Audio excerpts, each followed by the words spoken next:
Lord ప్రభువైన యేసు నామములో అందరికీ వందనములు. ఈ దినం దేవుని వాక్యంలో నుంచి యెహోషువ గ్రంథం 5వ అధ్యాయము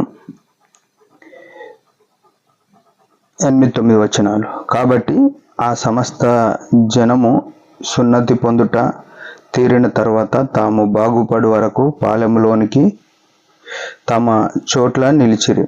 అప్పుడు యెహోవా, నేడు నేను ఐగుప్తు అవమానము మీ మీద నుండి తొలగించి వేసి ఉన్నాను. నేను యెహోషువతో అనెను. అందుచేత నేటి వరకు ఆ చోటికి గిల్గాలు అని పేరు. ప్రియమైన వాళ్ళరా,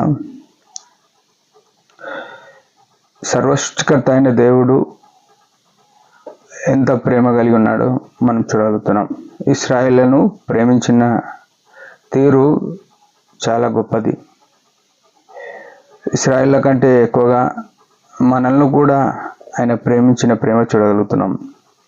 ఇక్కడ చూస్తే ఇశ్రాయేలీలు ఐగుప్తులో ఉన్న రోజులు సున్నతి ఆచారం చేయలే.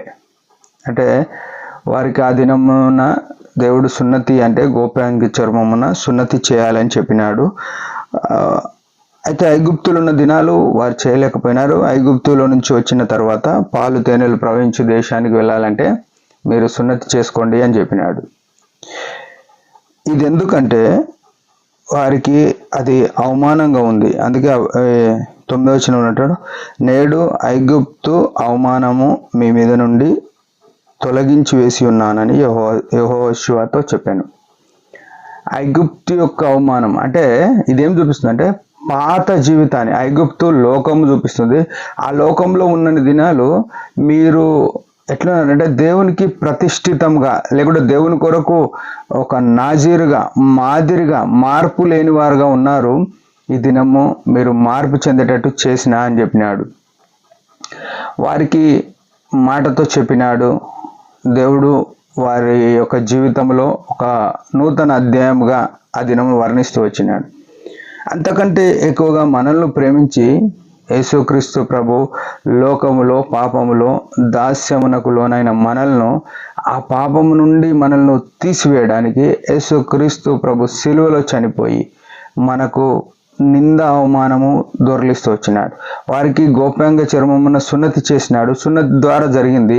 కానీ ఇక్కడ యేసుక్రీస్తు సిలువలో చనిపోవటం వలన యేసుక్రీస్తు యొద్దకు ఎవరైతే వస్తారో వారికి ఆ నింద లేదు. ఈనాడు రోమా పత్రికలో రాయబడిన మాట ఏంటంటే, క్రీస్తు నందున్న వారికి ఏ శిక్ష లేదు. మన అవమానము, మన శిక్ష, మన దోషము సమస్తము క్రీస్తు నందు ముగిసిపోయింది. క్రీస్తు శిలువలో చనిపోయినప్పుడు సమాప్తమైనది అని చెప్పినాడు. మన జీవితాల్లో ఉన్న అవమానము, నింద, రక్షణ కార్యము అవన్నీ తొలగిపోవడం బట్టి సమాప్తం చేసినాడు. ప్రియమైన వాళ్ళరా, ఈ గొప్ప ఆధిక్యత పొందిన మనము ఇశ్రాయేలీల వలనే మారినాం. మనము ఆత్మ సంబంధమైన ఇశ్రాయేలుగా. ఏ జనముకు ఈ ప్రపంచంలో ఇశ్రాయేలు మీద అధికారం ఇవ్వలేదు.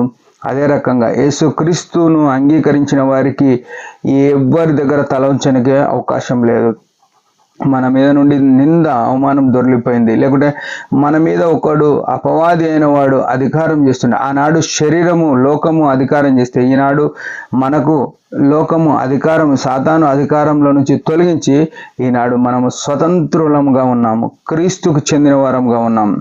ఈ గొప్ప అనుభవంలో ఉన్న మనము ఆయన పాదాల చెంత కూర్చొని నిత్యము ఆయన మార్గంలో నడవలసిన వారము. నడుస్తున్నామా లేదా మనం సరి చేసుకొని ఆయన చిత్తంలో జీవిద్దాం. దేవుడి మాటలు దీవించిన ఒక చిన్న ప్రార్థన. పరమ తండ్రి యేసు ప్రభు నామములో వందనాలు. ఇశ్రాయేలీల వలె మాకు కూడా తండ్రి నూతనమైన సృష్టిగా మార్చడానికి నువ్వు ఈ లోకానికి వచ్చి శిలువలో ప్రాణం పెట్టి ఉద్ధరించినావు. అందుకై స్తోత్రములు. మా జీవితాలు మార్చుకొని నేను వెంబడించిన కృపనేమని యేసు నామములోనే ప్రార్థిస్తున్నాం తండ్రి. ఆమేన్. మీరందరి పరిచయం గురించి భారంగా ప్రార్థన చేయండి. Praise the lord.